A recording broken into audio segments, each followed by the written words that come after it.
I am Beowulf!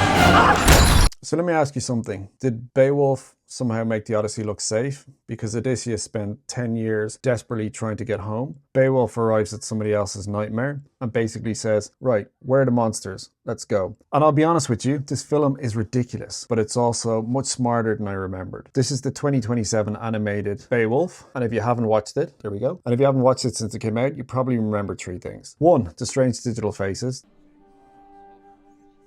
Two, Angelina Jolie covered in gold. Nice. And Winstone being transformed into a 6-foot action figure. But underneath all of that, there's genuine, interesting story about fame, masculinity, and the lies people tell when the truth isn't impressive enough. Beowulf arrives in Denmark because the king has a monster problem.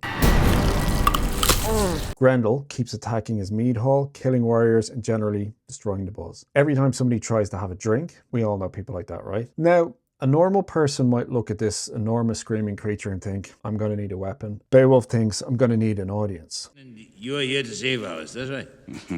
That tells you almost everything you need to know about him. He doesn't just want to defeat Grendel, he wants people talking about it for hundreds of years. And the clever thing is, the film doesn't pretend that Beowulf isn't heroic. He is brave, he is very brave. I'm here to kill your monster. He walks towards things that would have the rest of us quietly reversing out of the building. But he also needs everyone to know how brave he is. Every victory is a story. Every story becomes slightly bigger than the last one. And before long, Beowulf isn't living as a man anymore. He's performing as the legend everybody expects him to be. You know, the person who tells the same story every year, except somehow the fish gets bigger and bigger. Dangers get worse and worse. Yours is big, but mine is bigger. That's Beowulf, only with more monsters. And this is where the comparison with the Odyssey becomes interesting. Odysseus lies because he's trying to survive. Beowulf lies because he wants to be remembered. Odysseus wants to get home. Beowulf wants to become immortal without having to die first. That makes him exciting to watch. But also makes him dangerously easy to manipulate. Such a strong man you are. Then we get Grendel, and Grendel is horrible. Not horrible in a cool, polished movie monster kind of way. His attack on the mead hall is brutal, absolute chaos. And one of the film's strongest sequences. Men are being thrown around, tables exploding. Still can't believe this is like a 12s or a 15s. But Grendel isn't just a mindless creature. There's real pain underneath all that rage. Good boy. He feels almost like a wounded child trapped inside a body, which somehow makes him even more disturbing. You're frightened of him, but there are moments when you almost feel sorry for him.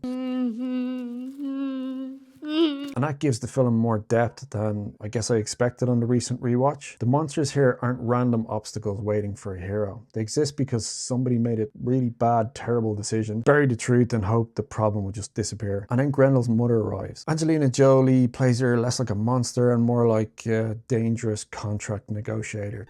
I need no sword to kill you. Of course you don't, my love.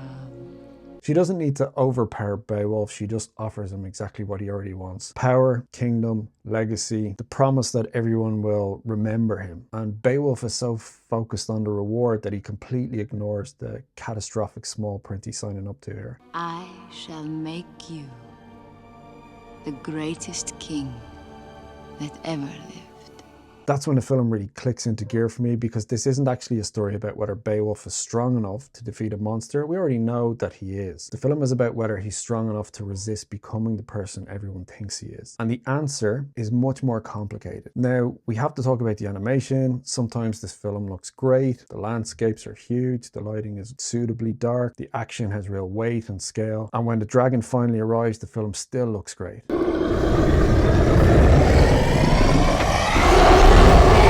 But then somebody smiles and you start wondering if their soul has briefly left their body. He was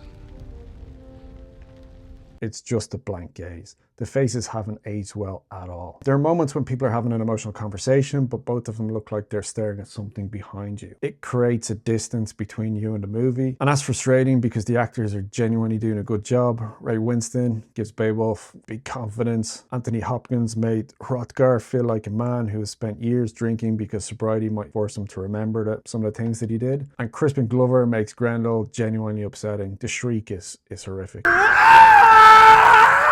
So the performances are there, really strong stuff. They're just occasionally fighting their way through faces that look like expensive waxworks. But, and this might just sound a bit strange, the artificial quality also gives the film a unique atmosphere. No other animation looks like it. It's kind of a standout in a weird, good kind of way. Nothing looks real, but perhaps it shouldn't. This is a world of monsters, curses, firelit halls, and things that aren't true. The uncanny visuals almost belong here. So on to my kick-ass moment, final dragon dive. I won't ruin every detail. This is the moment when Beowulf finally stopped performing. Damn you! For most of the film, he needs people watching him. He needs the applause, he needs the attention, he needs the victory. Ronaldo-esque, if you will. But here, there's no clever bargain left to make. There's no lie big enough to save him. He has to face the consequences of everything he's done. And for the first time, he isn't fighting to make himself look like a hero. He's fighting because somebody has to pay the price, and he knows it should be him. That's what makes the movie work. The great hero finally stops protecting the legend and starts protecting everybody else. So, did Beowulf make the Odyssey look safe? In terms of pure monster fighting madness? Absolutely. Odysseus encounters a monster and tries to outsmart it. Beowulf encounters a monster and starts removing his armour. Let's go. But the Odyssey is about a man fighting a return to life. Beowulf is about a man who sacrifices his life to become a story. And the tragedy is that once Beowulf creates that story, he becomes absolutely trapped inside it. The time of heroes is dead, Wiglaf.